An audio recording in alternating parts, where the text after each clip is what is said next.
mean, what isn't exciting about being part of a nonprofit? I think that I've been in the nonprofit world for 10 years at this point, and being able to do something to make a difference for anyone and everyone, and with my free time, I don't really think there's anything more rewarding than that.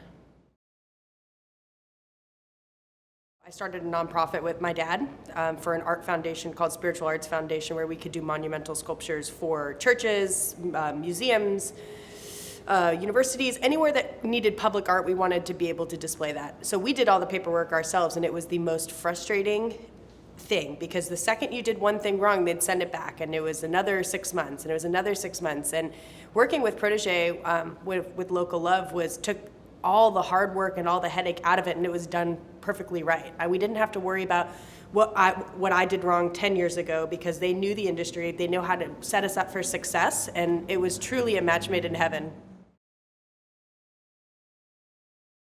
So the way I look at Protege, it's more of like having a really sophisticated big brother. And Clay particularly really was able to set us up for success, because he knew where we would fall. He knew what we would forget, because he's seen it time and time again.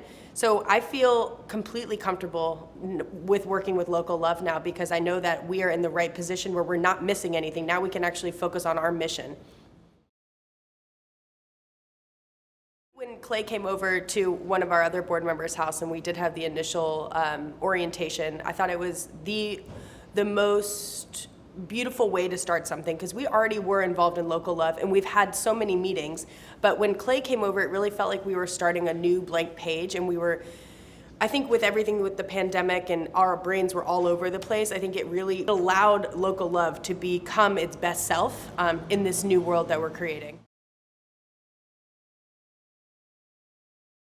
I know plenty of people that are interested in starting nonprofits and getting into the nonprofit sector, and I continuously tell them to call Protege. I think it's going to be the best way to get their foot off the ground in this industry.